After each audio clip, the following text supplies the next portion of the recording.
The evolution of a weed smoker.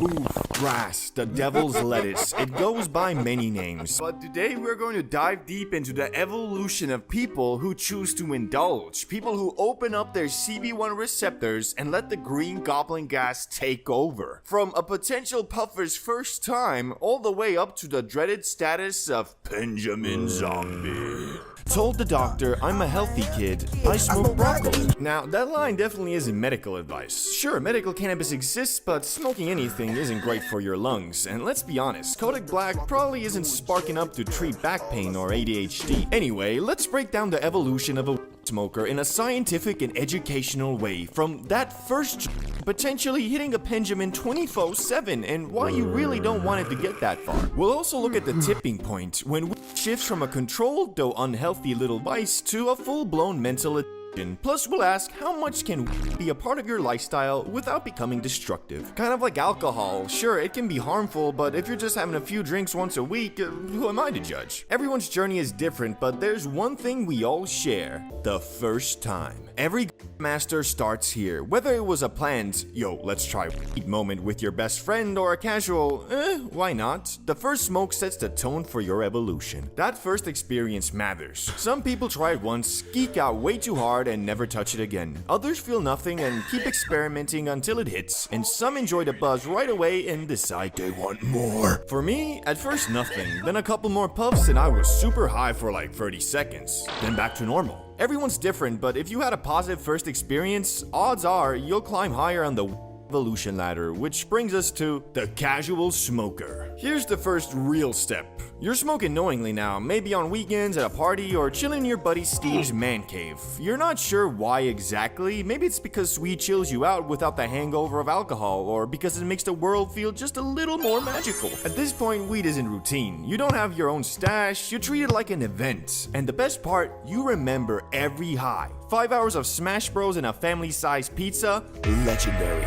Wandering the suburbs baked? Iconic. Honestly, this stage is the sweet spot. Casual smoking is usually less harmful than drinking every weekend. Plus, it makes it so that almost every high is a memorable night. But chances are, eventually you'll evolve into the routine toker. Now, you're smoking more regularly. Not just with friends, but at the end of the day. You light up before a walk, chores, or just relaxing. You know it's bad for your lungs and that it makes you lazy, but in your mind, the juice is worth the squeeze. Still, sparking up as much as you do, at this point, it might be worth mixing in something easier on your lungs. That's exactly where today's sponsor, 5CBD Quick Hits 15mg gummies come in. 5 is pushing the limits with innovative nationwide legal Zaza, and their Quick Hits are the latest breakthrough. Unlike regular gummies that can take up to 45 minutes to hit, Quick Hits are formulated for maximum potency and minimum wait time. You'll start to feel it in just 10 to 15 minutes, which also helps to avoid that classic, "These Eddies ain't shit."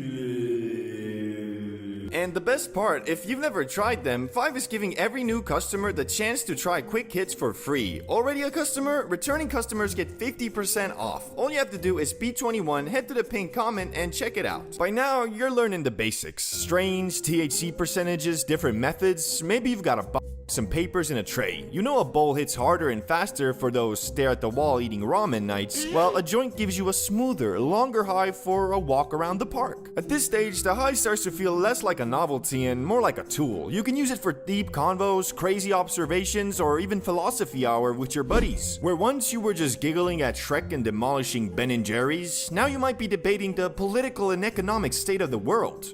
Jaden Smith would be proud. You're not quite rocking a tinfoil hat ranting about Mark Zuckerberg being a reptile, but you wouldn't be mad if someone else brought it up, which means you're creeping towards the casual stoner. This is where the mindset really shifts. You're no longer just an evening toker, sometimes you're sparking up during the day too. It's becoming part of your everyday life. At this point, you've probably Googled weed's medical benefits. You've read that it might help with anxiety, ADHD, or stress, and suddenly you're asking yourself, am I smoking because I like it, or Because I need it. Maybe you've always been more prone to enjoying it. Maybe it's your way of easing anxiety. You don't know for sure, but one day you're packing your 5th bowl in 2 hours and your homie looks at you like, "Yo bro, maybe you should cool it on the za." This is a pivotal moment. Your response determines everything. Do you laugh it off and actually cool it? Or do you lean back, exhale, and drop the undefeated line, "Bro, it's low-key medical"? If you pick the second answer, congratulations, you're on the fast track to the next stage, the Daily Stoner.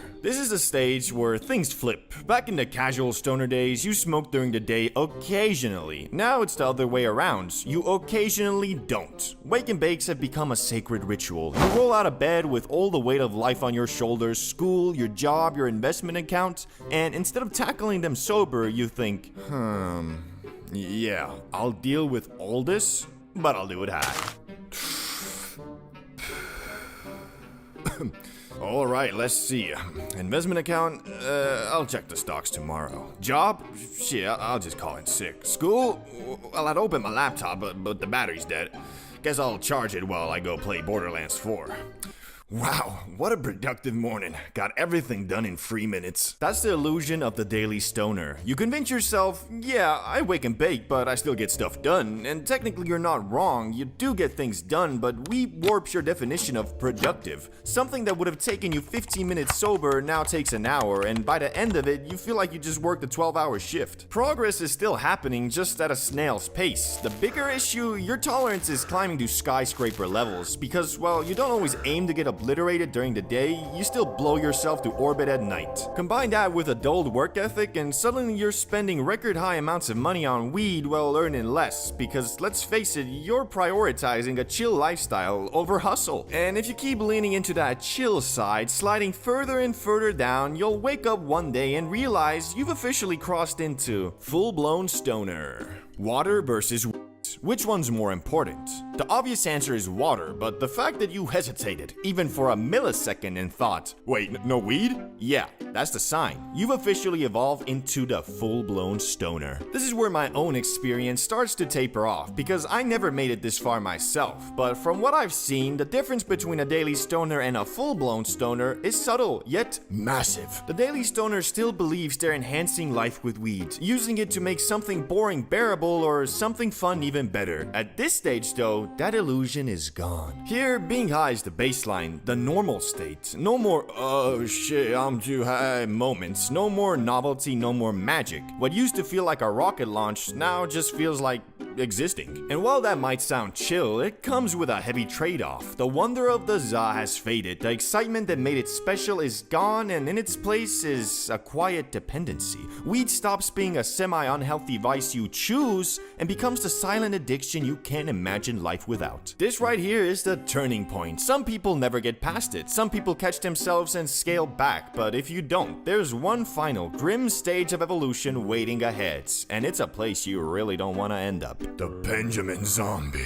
Wake up, Benjamin. Eat breakfast, Benjamin. Clock in at school or work, Benjamin. Light up again, Benjamin. Repeat! Life becomes a loop, a hazy carousel that never stops spinning. The world feels like it's moving in slow motion, like you're stuck on a never-ending train ride with foggy windows. And the destination, nowhere good. Usually a one-way track toward burnout, paranoia, or full-blown psychosis if you don't slam the brakes, brah. By this stage, there's no wonder in weed anymore. No spark, no giggles, no creativity. Honestly, you don't even like it anymore. It's not fun, it's just what you do, like brushing your teeth or scrolling your phone. It's become automatic, a reflex. You smoke not to elevate, but to avoid the emptiness of sobriety. And that's the saddest part. The plant that once made music sound richer, food taste better, and sunsets glow brighter has been stripped of all its charm. Now it's just fuel for a fading engine. You're not living with weed anymore, you're surviving through it. At this point, you're not a stoner, not even a daily stoner. You've devolved into the Benjamin Zombie, permanently hazed, always chasing the next puff,